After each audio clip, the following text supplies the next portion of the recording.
the betting, the not so much anymore is more down to my own fault. I need to get studying again to get the edge back. But yeah, it's a great product.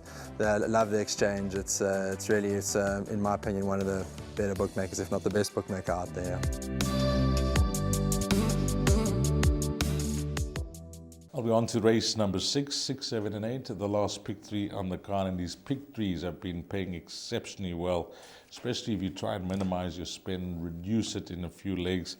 And if you don't like the race, well, don't feel shy to include the field, because that is what makes the pick 3 pay. It's just another exotic, you know. It's 3 legs instead of 4 legs of the jackpot or 6 legs of the pick 6. And if you fancy a few pick 3s on the card, I think that's the way to go. You know, once you play your pick 6, you've got all the pick 3s that you can chase during the course of that bet. And this could be a nice way to end it off in race number 6. It's over 1,400 meters. It's a D division class. We'll bring up the field and have a look at a few runners. I think let's do this, right? Let's just give short comments, and then we'll possibly try and summarize it down at the end of it. I think that's fair, because this looks tough. Yeah, I think we'll begin with number 1, Winter Waves, a horse that needs things to go his way, and when he's on song like he was last time out, pace on in the race, patient ride, if you can time it. He's a decent horse. He's already won 7 races in his career. Yeah, he's done well for the connections here, and only a 2-point penalty for his last win, so he has to go into the play. Number 2, Preemptive Strike, similar type of horse, similar type of profile, horses that will be coming from off the speed. So draws 1 and 2 may be unsuitable for both these runners, but they have 2 jockeys that know them well. Yeah, he's a horse that was a gutsy win last time out, so he's another one. Course and distance suits him. You can never leave him out. He won at 12-1 last time out to cause a result in the last leg of the pick 6, and he's a horse that demands respect here. Number 3, Madison Blues. He ran 3rd last time out on the turf, but he does return off a lengthy layoff. Could be in need of the outing. Yeah, that's it. You just have to take a decision fitness-wise, how well he's going to be. Maybe some information will be passed on by Paul Lafferty. I'm working on course tomorrow, so I'll definitely pass that information on, because Laff is very proactive when it comes to sending out and disseminating that type of information. He'll tell us why the horse has been off and if the horse is ready. Number 4, Night Warrior.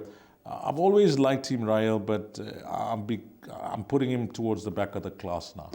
Yeah, I think that he's been a bit frustrating to follow these. His last 4 starts haven't been the greatest, and maybe it just needs to be dropped back to 1,200 once again, because his form over 1,200 seems to stand out of recent, and he hasn't been really finishing off his races over slightly further. So one to pass by for me.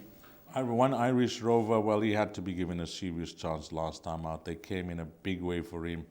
He beat Victor Rail, but the type of horse with Richard Fourie up, not given too much of a penalty for winning last time out. He's high on confidence, this horse.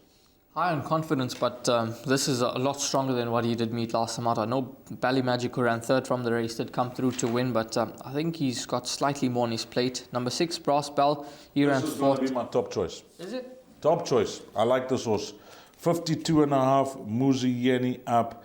The way the horse won 3 starts back, I like that performance.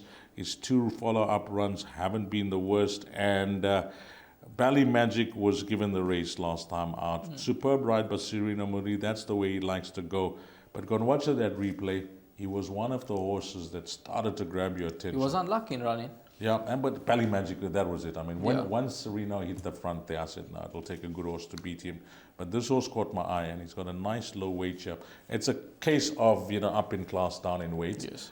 Taking on stronger, but, you're taking the weight off your back. And I think with Muzi, 52.5 kgs, this is the type of horse, wouldn't be a surprise winner. I think the only concern with me is that if the run hasn't come too quickly for him, because we saw in his penultimate run 5 days later after that win, he didn't really put his best foot forward, but he's also at 7-1, warrants respect. Number 7, Lake Como, enjoys course and distance. He's been racing against a similar type of company, and with just 55 on the back, Rachel Venica gets a good tune off the son of Cape Town Noir. She's the only one to have won aboard Lake Como. He's a horse that can make his presence felt back on the Poly Ds. Yeah, if you're playing for a result, then you have to go wide. And then number 8, Famous and Rich. Yeah, this horse has just gone badly off form. I thought that, at one stage he was going to go on and win a few more close together, but he's gone badly off form. You know, the apprentice will only have one way to go with this horse. If he's not in front, he doesn't run. No, absolutely. He has to get to the front. But speaking of that, in this race, he could do it. He could go to the front. There doesn't seem to be a great deal of speed in the race, and it's tough for these young guys. You know, it's all about experience. Yes. I mean, young Gortis is the nephew of Baron, and they're all about getting chances. But you know, once you start going around the turn in different surfaces, it's all a learning game.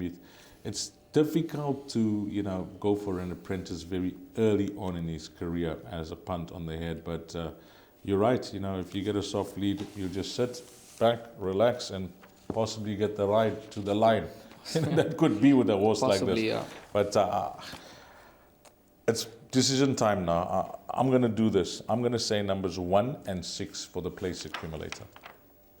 Okay, I agree. I would just throw in number 2, preemptive strike. So 1, 2, and 6. 1, 2, and 6. And then for the pick 6, are you know, your number 5, One Irish Rover, goes in for you or not?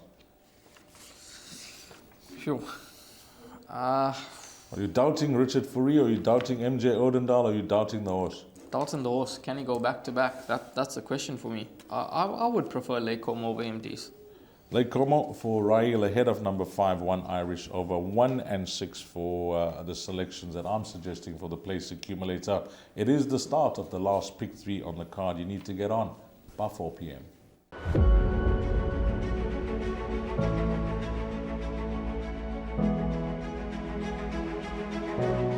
It's Donovan Everett from Cape Racing, and I'd just like to say it's an absolute pleasure to be involved with Intrabet and Cape Breeders in this golf day today here at Pearl Valley.